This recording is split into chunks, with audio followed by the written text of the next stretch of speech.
भगवान ने, ऊपर वाले ने बचा लिया, कुछ बड़ा हादसा नहीं हुआ। अगर कुछ भी हो जाता ना तो पता नहीं मैं क्या करती, मुझे नहीं पता। प्लान के मुताबिक हम लोग निकल पड़े थे घर से स्टेशन के लिए। गाज़ियाबाद से हमारी ट्रेन थी और जितनी मैं खुश यहाँ पे नज़र आ रही हूँ ना, थोड़ी ही देर में मेरी खुशी सब गुस्से में, दुख में और टेंशन में बदल गई थी। बहुत ही बुरा इंसिडेंट हमारे साथ हुआ। दिवाली की वजह से स्टेशन पे बहुत भीड़ थी और हमें पता था कि बहुत भीड़ होगी, इस वजह से हम बहुत ही जल्दी निकले थे और अपनी ट्रेन टाइमिंग से आधा घंटा पहले पहुंच भी गए थे। लोगों के साथ साथ यहाँ बंदरों की भी कमी नहीं थी, जिसे कबीर देख के बहुत इंजॉय कर रहा था। और जो संदीप और राहुल हैं वो तो दोनों के दोनों मेरे ट्रॉली बैग से परेशान थे। इतने बड़े बड़े बैग और इतने हैवी ये हो रहे थे, और इन बैग्स की वजह से ना आगे भी ये लोग बहुत परेशान हुए हैं, जो आगे आपको व्लॉग में पता चलेगा। ये बंदर भाई साहब तो पता नहीं कहाँ से घूम के टहल के आ रहे हैं। लिटरली ये लोग ऊपर जो फुट ओवर ब्रिज रहता है उस पर भी पूरे बंदर भरे हुए थे, नीचे भी बंदर थे, प्लेटफॉर्म पे भी बंदर थे, ट्रेन के आसपास भी बंदर थे। ना जाने इतने बंदर आए कहाँ से थे। शायद मंगलवार का दिन था, इस वजह से हनुमान जी की वानर सेना भी घर वापसी कर रही थी। जब हम प्लेटफॉर्म पे ट्रेन का वेट कर रहे थे ना, तब कबीर का फेस बहुत अजीब हो गया था, उसका मूड बहुत ज़्यादा अजीब हो गया था। जब मैं इसके पास जाके मैंने इसे देखा ना, तो उसका पूरा फेस ही बदला हुआ था। कहने वाले ने गलत नहीं कहा है कि बच्चे भगवान का रूप होते हैं, और कबीर को शायद कुछ फील हुआ जिस वजह से वो इतना स्ट्रेस था, और हुआ कुछ यूँ कि बहुत बड़ा ब्लंडर हो गया। सामान लेके राहुल एंड संदीप तो चढ़ गए ट्रेन पे, बट मैं और अंशु नहीं चढ़ पाए। बहुत ज़्यादा भीड़ थी, भीड़ ने पूरा धक्का दे दिया, मैं चढ़ ही नहीं पाई। अभी वो लोग निकल गए, मैं यहीं रह गई।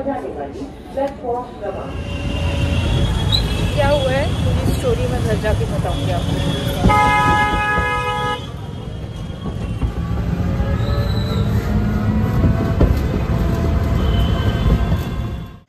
घर तो हम लोग आ गए, बट कोई भी किसी से कुछ भी बात नहीं कर रहा था, क्योंकि माहौल इतना ज़्यादा ख़राब था। संदीप तो गुस्से में थे और मैं टेंशन में थी, क्योंकि संदीप को पहले पता नहीं था मेरे ना चढ़ पाने का रीज़न।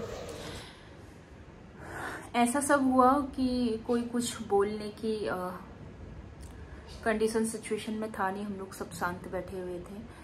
अभी शाम को जाके मैं व्लॉग फिर से कंटिन्यू कर रही हूँ, इसीलिए क्योंकि मैं बताना चाहती हूँ, पहुँचाना चाहती हूँ आप लोग तक कि एक्चुअल में हुआ क्या। मतलब हम लोग आधा घंटा पहले पहुँच गए थे स्टेशन ट्रेन की टाइमिंग से, और ट्रेन जो हमारा कंपार्टमेंट था, ट्रेन का जो डब्बा था, वो जहाँ लगना चाहिए था, पीछे की साइड लगता है एंड में, वहाँ नहीं लग के वो इंजन की साइड में लगा। तो जब ट्रेन आई तो हम लोग दौड़ के वहाँ गए जाने के लिए, और 2 मिनट के लिए हॉल्ट होता है गाजियाबाद स्टेशन पे, तो हम लोग नहीं पहुंच पाए, ऑब्वियस सी बात है। संदीप और राहुल के पास सारा लगेज था, 2 बड़े ट्रॉली बैग थे, बाकी का सारा लगेज उन्हीं लोग के पास था। मैंने सिर्फ कबीर को गोद में लिया हुआ था, और हम लोग जा रहे थे। तो जैसे ट्रेन चलने वाली ही थी, तब वो लोग चढ़ गए ट्रॉली बैग लेके, सारा लगेज लेके ट्रेन में, और मैं भी चढ़ रही थी तो मैं चढ़ नहीं पाई, क्योंकि मुझे ना किसी लेडी ने जो दरवाजे पे खड़ी थी उसने मुझे पीछे धक्का दे दिया। मतलब ट्रेन चल गई थी, मैं चढ़ रही थी और उसने मुझे धक्का दे दिया, इसलिए क्योंकि उसके साथ जो थे वो लोग मुझसे पीछे थे, उनके लिए उसने मुझे, मैंने गोद में बच्चा पकड़ा हुआ और मुझे धक्का दे दिया। पता है मैं डिसबैलेंस होके नीचे गिरी हूँ, मैं ट्रेन के नीचे आने वाली थी, मैं बाल बची हूँ, मैं बता नहीं सकती वो। मतलब अभी सोच के ना अभी भी मेरे को इतना अजीब हो रहा है, मतलब बिल्कुल शिवर कर रही हूँ मैं, अभी भी सच बता रही हूँ। तो सोचिए ऐसा ही कुछ हुआ कि मैं स्टेशन पे रह गई, मैं प्लेटफॉर्म पे रह गई, और संदीप और राहुल जो हैं वो ट्रेन पे चढ़ गए। उन लोग को जाना भी नहीं था, वो लोग मुझे सिर्फ छोड़ने गए थे, और वो लोग ट्रेन पे चढ़ गए और चल दिए। मैं स्टेशन पे रह गई, मुझे समझ में नहीं आ रहा था। एक तो मैं गिरते गिरते बची, उसके बाद मेरे पास फ़ोन के अलावा कुछ था नहीं। संदीप का कॉल आया, आप चढ़े पूछने को, मैंने बोला नहीं मैं नहीं चढ़ पाई, मुझे तो किसी ने धक्का दे दिया और मैं प्लेटफॉर्म पे ही रह गई, गिर गई, मैं नहीं चढ़ पाई। चोट तो खैर नहीं लगी, लेकिन सच बता रही हूँ वो एक्सपीरियंस बहुत ही ज़्यादा हॉरिबल था। मतलब मैं एक्सप्लेन भी नहीं कर पाऊंगी, इतना बेकार वो एक्सपीरियंस था। फिर संदीप इस बात पे गुस्सा करने लगे, उन्हें पूरी स्टोरी पता नहीं थी पहले, तो वो मुझे गुस्सा करने लगे कि क्यों नहीं चढ़े, हम लोग चढ़ गए, अब हम लोग कहाँ जाएं, कैसे उतरें, ये सब। क्योंकि नेक्स्ट स्टेशन जो था वो 1 घंटे बाद आने वाला था, शायद से वो ऐसा ही बोल रहे थे कि 1 घंटे बाद आने वाला था। मैं इतना ज़्यादा टेंस थी, मैं बता नहीं सकती कि मैं क्या करूँ, अब कुछ समझ में नहीं आता, मैं बिल्कुल ब्लैंक हो गई थी। उसके बाद थोड़ी देर में संदीप का फ़ोन आया कि वो लोग चलती ट्रेन से उतर गए हैं, सामान बाहर फेंका और ट्रेन थोड़ा स्लो हुई थी प्लेटफॉर्म क्रॉस करने के बाद, तो 1 किलोमीटर आगे जाके ट्रैक पे वो लोग उतर गए सामान के साथ। और वहाँ से फिर रिक्शा लेके पीछे स्टेशन आए दोबारा मुझे लेने के लिए। और फिर हम लोग ऐसे ही चुपचाप, किसी ने कुछ बोला नहीं क्योंकि सब इतना टेंस थे ना, इतना मतलब इतना ज़्यादा। संदीप तो गुस्से में थे, मैं टेंशन में थी, डरी हुई थी। उन्हें बताया भी नहीं मैंने ऐसा ऐसा हुआ बोल के, घर पहुंची तब जाके मैंने बताया। फिर तो ऐसा कुछ माहौल था उसमें, ऐसा कुछ शूट क्या ही मैं करती, तो ज़्यादा मैंने कुछ शूट किया नहीं, बस एक वही क्लिप जो मैंने ऐड किया वही शूट कर पाई।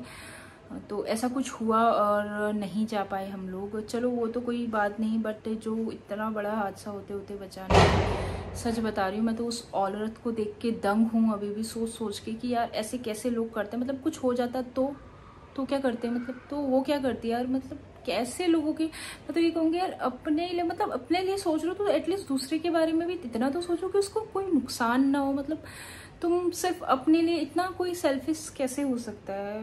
बस मेरे पास बोलने को भी अभी फिलहाल कुछ है नहीं, तो मैं वही है कि यही रीज़न था हमारा आज नहीं आ पाने का। अभी हम फिर से ट्राई करेंगे अगर हम लोग दिवाली से पहले जा पाए तो।